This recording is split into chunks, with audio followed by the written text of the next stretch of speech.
ನಮಸ್ಕಾರ ಸ್ನೇಹಿತರೆ. IPL 2026ರ 64ನೇ ಪಂದ್ಯದಲ್ಲಿ ರಾಜಸ್ಥಾನ್ ರಾಯಲ್ಸ್ ತಂಡ ಭರ್ಜರಿ ಗೆಲುವು ದಾಖಲಿಸಿದೆ.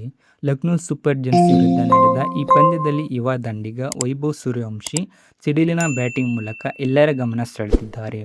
ಪಂದ್ಯ ಗೆದ್ದ ಬಳಿಕ ಮ್ಯಾನ್ ಆಫ್ ದಿ ಮ್ಯಾಚ್ ಪ್ರಶಸ್ತಿ ಪಡೆದ ವೈಭವ್ ಭಾವನಾತ್ಮಕ ಹೇಳಿಕೆ ನೀಡಿ ಅಭಿಮಾನಿಗಳ ಮನಗೆದ್ದಿದ್ದಾರೆ.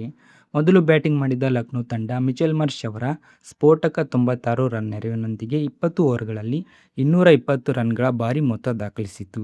ಈ ಕಠಿಣ ಗುರಿ ಬೆನ್ನತ್ತಿದ ರಾಜಸ್ಥಾನ್ ರಾಯಲ್ಸ್ ತಂಡಕ್ಕೆ ಯಶಸ್ವಿ ಜೈಸ್ವಾಲ್ ಮತ್ತು ವೈಭವ್ ಸೂರ್ಯವಂಶಿ ಅದ್ಭುತ ಆರಂಭ ನೀಡಿದರು. ಪವರ್ಪ್ಲೇನಲ್ಲಿ ರಾಜಸ್ಥಾನ್ 71 ರನ್ ಕಲೆಹಾಕಿತ್ತು. ಜೈಸ್ವಾಲ್ 43 ರನ್ ಮಾಡಿ ಔಟಾದ ಬಳಿಕ ವೈಭವ್ ಇನ್ನಷ್ಟು ಆಕ್ರಮಣಕಾರಿ ಆಟ ಆರಂಭಿಸಿದರು.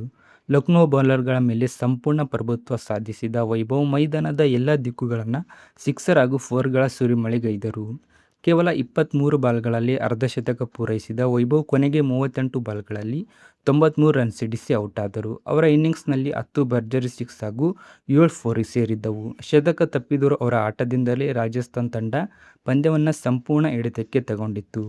ಈ ಗೆಲುವಿನೊಂದಿಗೆ ರಾಜಸ್ಥಾನ್ ರಾಯಲ್ಸ್ ತಂಡದ ಪ್ಲೇಆಫ್ ಕನಸು ಮತ್ತಷ್ಟು ಬಲವಾಗಿದೆ. ಪಂದ್ಯದ ಬಳಿಕ ಮಾತನಾಡಿದ ವೈಭವ್ ಸೂರ್ಯವಂಶಿ, ನಾನು ಮೈದಾನಕ್ಕೆ ಇಳಿಯುವಾಗ ಯಾವುದೇ ಹೆಚ್ಚುವರಿ ಒತ್ತಡ ತೆಗೆದುಕೊಳ್ಳುವುದಿಲ್ಲ. ನೆಟ್ಸ್ನಲ್ಲಿ ಹೇಗೆ ಆಡುತ್ತೇನೋ ಅದೇ ರೀತಿ ಪಂದ್ಯದಲ್ಲೂ ನನ್ನ ನ್ಯಾಚುರಲ್ ಆಟವನ್ನೇ ಆಡಲು ಪ್ರಯತ್ನಿಸುತ್ತೇನೆ ಎಂದು ಹೇಳಿದರು. ಮಾತು ಮುಂದುವರಿಸಿದ ಅವರು, ಪವರ್ಪ್ಲೇನಲ್ಲೇ ವೇಗವಾಗಿ ರನ್ ಗಳಿಸುವುದು ಮುಖ್ಯವಾಗಿತ್ತು. ಪಿಚ್ ಬ್ಯಾಟಿಂಗ್ಗೆ ಸಹಾಯ ಮಾಡುತ್ತಿತ್ತು. ಹೀಗಾಗಿ ಚೆಂಡನ್ನು ಚೆನ್ನಾಗಿ ಟೈಮಿಂಗ್ ಮಾಡಿ ದೊಡ್ಡ ಶಾಟ್ ಆಡಲು ಸಾಧ್ಯವಾಯಿತು ಎಂದು ಹೇಳಿದರು.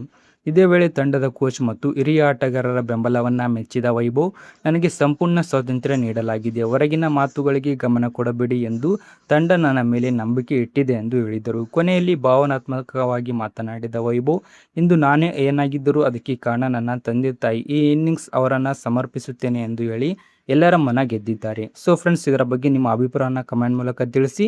ವಿಡಿಯೋ ಇಷ್ಟವರ ಲೈಕ್ ಮಾಡಿ, ನಮ್ಮ ಚಾನೆಲ್ ಸಬ್ಸ್ಕ್ರೈಬ್ ಮಾಡಿ.